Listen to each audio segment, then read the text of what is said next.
오늘 리뷰할 드라마는 이강에는 달이 흐른다 2화입니다. 1화에서는 이강과 박다리가 만나면서 드라마가 끝이 나는데요. 2화는 과거 이야기로 돌아갑니다. 우리가 모두 예상한 대로 박다리는 죽은 줄 알았던 이강의 아내 세자빈이었습니다. 편의상 세자빈은 그냥 박다리로 부르겠습니다. 박다리는 이강을 살리기 위해 왕이 명령한 대로 자결하기로 하고요. 한강에 몸을 던집니다. 저는 궁궐 연못에 몸을 던진 줄 알았는데 그게 아니었네요. 한강에 몸을 던졌고요. 박다리가 몸을 던진 순간 신비한 인과 함께 월화노인이 나타납니다. 인연을 관장하던 월화노인은 박다리를 가엾이 여기고 이강과 이어져 있는 인연의 시를 봉인하는 조건으로 박다리를 살려줍니다. 그리고 이 모든 장면을 박다리의 신하 박홍란이 보고 있었는데요. 월화노인이 박홍란에게 말하길 인연의 시를 봉인하게 되면 모든 기억을 잃게 된다. 하지만 다시 기억을 되찾는 순간 인연의 실은 더욱 강력해지니까 기억을 되찾지 않도록 조심해라 라고 이야기해요. 이 이야기를 들은 박홍란은 박다리의 기억이 돌아오는 걸 막기 위해서 과거를 지어냅니다. 박다리는 한양에서 도망친 노비 출신이기 때문에 한양에 가게 되면 추노꾼에게 잡히게 된다 라는 가짜 기억을 말해주는 거죠. 그 이후 박다리는 박홍란의 말을 믿고 양부모님과 함께 지방에서 살고 있었던 겁니다. 그리고 뒤늦게 한강으로 달려온 이강은 박다리의 시신을 보게 되는데요. 아마 제 생각에는 김한철이 준비한 세자빈의 가짜 시신이 아닐까 예상해봅니다. 시신의 상태는 물에 퉁퉁 불어서 얼굴을 확인하는 게 어려운데요. 이강은 시신의 손에 끼워진 반지를 보고 세자빈이라고 확신하게 됩니다. 그리고 김한철이 죽음으로 내몬 사람은 박다리뿐이 아니었습니다. 김한철은 알 수 없는 독을 이용해 선왕과 원자 그리고 궁에 있는 많은 핵심 인물들을 살해했습니다. 그 이유는 자신이 꼭두각시처럼 부릴 수 있는 이강의 아버지를 왕으로 만들기 위해서였는데요. 결국 계획은 성공했고 이강의 아버지는 꼭두각시 왕이 되었습니다. 이강 역시 세자가 될 운명이 아니었는데 김한철 때문에 세자가 된 거죠. 그리고 이유는 이강의 동생이라고 이야기했잖아요. 정확히는 이강의 사촌 동생이었습니다. 선왕의 아들이었던 것으로 추측이 되고요. 이윤도 김한철에게 원한이 있기 때문에 이강과 힘을 합쳐서 복수를 계획하고 있습니다. 이강은 어쨌든 김한철의 감시를 피해야 하잖아요. 그래서 궁에서 반망나니처럼 지내고 있는데 오늘도 의원들을 불러서 피부 관리를 하겠다며 신하들을 귀찮게 하고 있습니다. 다시마로 팩도 하고요. 얼굴에 침도 맞고 있는데요. 사실 이강이 이러고 있는 이유는 김한철이 사용한 독을 알아내기 위해서였어요. 김한철이 궁에 있는 많은 사람을 죽였음에도 불구하고 꼬리를 밟히지 않은 이유가 바로 이 알 수 없는 독 때문이었거든요. 김한철이 사용한 독은 은수저에도 반응하지 않고 무색무취의 끝판왕 독이었습니다. 김한철이 사용한 독을 알아내기 위해선 의원들한테 물어봐야 하잖아요. 근데 대놓고 의원들을 만나면 김한철이 의심할 수 있으니까 피부 관리를 한다는 핑계로 의원들을 불러들이고 있었던 거죠. 하지만 안타깝게도 그런 독을 알고 있는 의원은 없었습니다. 다들 그런 독은 존재하지 않는다고 말하면서 한 의원이 말하길 에이 그런 독이 어디 있습니까? 짐독이라면 모를까 말이 안 되잖아요 라는 말을 해요. 여기서 짐독은 뭐냐? 짐조라고 해서 전설의 새가 있는데 그 새한테 나오는 게 짐독이라고 합니다. 짐독은 무색무취의 말 그대로 무적의 독인데요. 짐조 자체가 전설의 새니까 의원들은 당연히 현실에 짐독이 없다고 생각하는 거죠. 하지만 초기 발동한 이강은 짐조가 전설의 새가 아닐 수도 있다고 생각해서 이윤을 청나라로 보내서 짐조의 행방을 찾아보기로 합니다. 이강의 부탁을 받은 이윤은 짐조를 찾기 위해 청나라로 떠나게 되고요. 그곳에서 조사해본 결과 짐조가 실존했다는 사실을 확인했을 뿐만 아니라 어떤 노인이 짐조를 조선으로 가지고 왔다는 정보를 알아냅니다. 이 사실을 알리기 위해 이윤은 이강을 찾아가고요. 두 사람이 만난 장소가 1화의 마지막에 나왔던 그 기생집이었습니다. 이윤에게 이야기를 듣고 기생집 밖으로 나온 이강은 지붕에서 떨어진 박다리를 우연히 받아냅니다. 그러니까 1화의 마지막 장면이죠. 박다리를 본 이강은 당연히 놀랍니다. 이강뿐만 아니라 이강과 함께 있던 신하들도 다 놀래요. 왜냐면 박다리가 세자빈을 닮은 정도가 아니라 그냥 세자빈 그 자체였거든요. 그래서 이강은 박다리를 꼭 껴안는데 기억을 잃은 박다리는 놀라서 기겁을 합니다. 그리고 박다리를 붙잡아온 이윤도 어리둥절해합니다. 이윤은 이강과 따로 지냈기 때문에 세자빈의 얼굴을 모르고 있던 거예요. 어쨌든 자리를 옮겨서 이강은 박다리에게 이것저것 물어보는데 박다리는 당연히 황당하죠. 처음 보는 남자가 자꾸 질척거리니까 지는 여기 사람이 아니구만요. 부모님도 지방에 계셔요. 이러면서 세자빈과 어울리지 않는 말투와 복장으로 이강에게 설명을 합니다. 그리고 신분증까지 보여주는데요. 모든 걸 확인한 이강은 아리송해요. 왜냐면 얼굴 빼고는 닮은 게 하나도 없거든요. 그러던 그때 시간을 확인한 박다리가 급하게 약속이 있다며 자리에서 일어납니다. 당연히 박다리가 도망가면 이유는 고장난 시계값을 받지 못하니까 박다리를 말리는데요. 박다리는 짐 두고 갈 테니까 기다리세요. 다녀올게요. 라고 말하며 황급히 밖으로 나와요. 박다리가 밖으로 나온 이유는 허영감이 부탁한 일을 하기 위해서였는데요. 1화에서 박다리가 한양에 온 이유가 허영감의 부탁 때문이었다고 했잖아요. 허영감의 부탁이 뭐였냐면 한양으로 시집 보낸 딸을 한양 밖으로 도망치게 해달라는 부탁이었어요. 왜냐면 허영감의 딸이 한양으로 시집간 지 얼마 안 돼서 딸의 남편이 죽었거든요. 그러니까 과부가 된 거죠. 딸이 과부가 되면서 시댁 쪽에서는 남편을 따라 자결하라고 강요받고 있었습니다. 조선시대에는 연려문이라고 해서 며느리가 남편을 따라 죽으면 그 집안에 상을 내렸습니다. 시댁에서 아들이 죽자 며느리를 희생시켜서 연려문이라도 받으려고 허영감의 딸에게 자결을 강요하고 있었던 거예요. 그 사실을 알게 된 허영감은 박다리에게 부탁을 하는 거죠. 딸을 살려달라고. 잠시 뒤 기생집에서 나온 박다리는 허영감의 딸을 몰래 만나는데 성공하고요. 등짐 속에 허영감의 딸을 숨긴 채 마을 밖으로 나가려고 합니다. 이때 남자처럼 분장도 하고 나름대로 신경을 썼는데 얼마 가지 못해서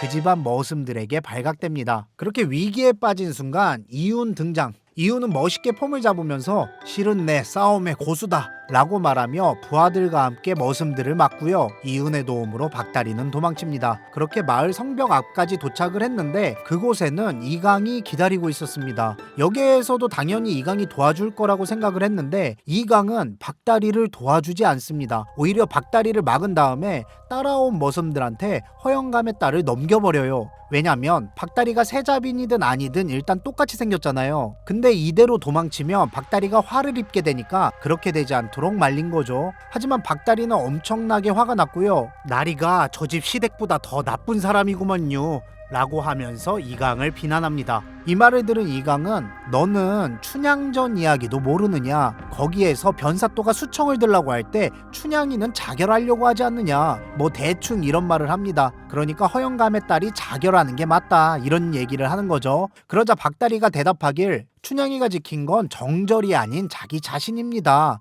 라고 말을 해요. 이 말을 들은 이강은 충격에 휩싸입니다. 왜냐면 그 말이 세자빈이 예전에 이강한테 해줬던 말과 똑같거든요. 박다리가 똑같은 말을 하니까 이건 뭐 완전히 세자빈으로 보이기 시작하는 거죠. 그리고 세자빈이 해줬던 이야기 중에 떨어지는 꽃잎을 잡으면 첫사랑이 이뤄진다는 이야기도 해줬었거든요. 그래서 이강은 박다리가 세자빈인지 아닌지 확인하기 위해 질문을 합니다. 너 떨어지는 꽃잎을 잡으면 어떻게 되는지 아느냐? 라고 질문을 해요. 여기에서 이제 박다리가 첫사랑이 이뤄집니다 이렇게 대답하면 게임이 끝나는 건데 역시나 이번에도 예상대로 흘러가지 않습니다. 질문을 받은 박다리가 대답을 거부해요. 왜냐면 지금 기분이 나쁘거든. 지금 상황으로 보면 이강이 사람으로 안 보일 거 아니에요.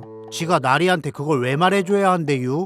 이러면서 허영감의 딸을 찾기 위해 돌아서려 합니다. 그러자 이강은 다급하게 박다리를 붙잡고 이야기합니다. 너 내가 허영감의 딸을 구해주면 질문에 대답을 하겠느냐? 라고 말하고 박다리는 알겠다고 말해요. 그래서 이강은 대답을 듣기 위해서 부하들을 데리고 허영감 딸의 시댁으로 향하고요. 마을 전체가 시끄러워지는 바람에 마을 사람들과 포졸들도 그곳으로 모이게 됩니다. 근데 아무튼 이강은 세자니까 신분을 노출하면 안 되잖아요. 그래서 출동한 포졸 대장한테 세자인 걸 모르는 척 해달라고 기뜸을 합니다. 다행히 눈치가 빠른 포졸 대장은 세자를 암행어사라고 사람들에게 소개하고요. 허영감 딸이 자결을 강요받고 있었다는 사실을 마을의 모든 사람들이 알게 됩니다. 그렇게 이 사건은 연려문 조작 사건으로 마무리가 됩니다. 이 사건이 마무리되고 이강은 박다리에게 물어볼 게 있잖아요. 떨어지는 꽃잎을 잡으면 어떻게 되느냐 라는 질문을 다시 한번 합니다. 하지만 안타깝게도 박다리는 정답을 맞추지 못합니다. 뭐 떨어지는 꽃잎을 잡으면 잡는 거죠 이런 느낌으로 대답을 해요. 여기에서 이강이 화가 좀 나는데 박다리가 진심으로 고마워하며 웃으니까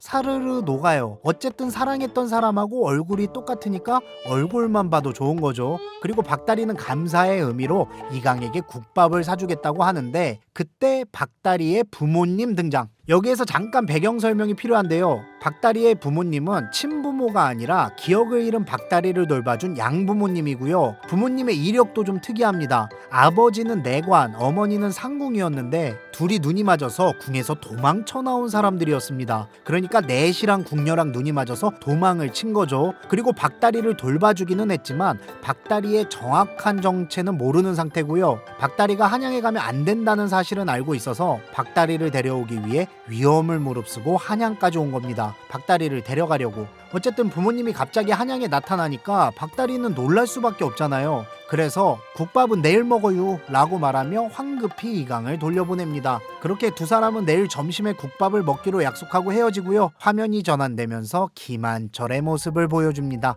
일단 김한철은 기분이 굉장히 안 좋습니다. 그래서 부하들을 불러다 쓴소리를 하고 있어요. 왜냐면 김한철이 자신의 딸에게 한양으로 올라오라고 서신을 보냈는데 딸이 한양에 올 생각이 없는 거예요. 김한철은 자신의 딸을 세자랑 혼인시켜서 나라를 먹어야 하는데 딸조차 말을 듣지 않으니까 화가 나는 거죠. 김한철의 딸은 홍수주 배우가 연기했고요. 드라마상에서는 김우희라는 이름을 가지고 있습니다. 김우희는 아버지 김한철의 말을 듣지 않고 지방에서 무엇을 하고 있느냐? 아버지 서신을 향해 총을 쏘고 있습니다. 말 그대로 총을 쏘고 있어요. 이 총에는 추억이 있는데요. 바로 이윤과의 추억입니다. 네, 김우희는 이윤과 사랑하는 사이고요. 1년 전에 이강의 부탁을 받은 이윤이 전설의 새 짐조를 찾기 위해 청나라로 가는 바람에 오랫동안 못 만난 상태입니다.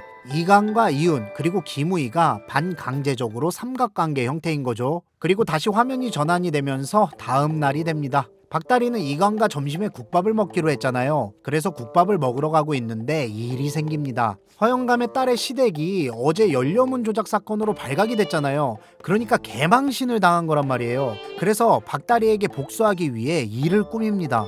그 집 머슴 하나가 일부러 박다리랑 어깨를 부딪히고요. 박다리가 넘어진 틈을 타서 박다리 가방에 비싸 보이는 놀이개를 집어넣습니다. 딱 느낌 오죠? 박다리를 도둑으로 누명을 씌우려고 하는 거예요. 근데 우연찮게도 그 장면을 이윤이 또 보게 됩니다. 이하까지 봤을 때는 이윤은 뭐 거의 수호천사 역할이라고 보면 될 것 같아요. 박다리가 위기에 처하면 항상 근처에 있습니다. 아무튼 아까 부딪혔던 머슴이 포졸들을 데려와서 박다리를 신고하고요. 포졸들이 박다리의 가방을 뒤진 결과 비싸 보이는 놀이개가 나옵니다. 그 집에서 꾸민 계략대로 박다리가 도둑으로 몰린 거죠. 그렇게 박다리는 관아로 끌려가게 되고요. 우리가 멍석말이라는 표현을 하잖아요. 말 그대로 멍석에 말려 있습니다. 박다리는 억울하니까 자신이 훔친 적이 없다고 이야기를 하는데 이야기를 들은 사또가 좀 괘씸해 보였나 봐요. 증거가 나왔는데도 발뺌을 하다니 이런 식으로 이야기를 하더니 멍석말이 30대와 다리를 불구로 만들라고 판결을 합니다.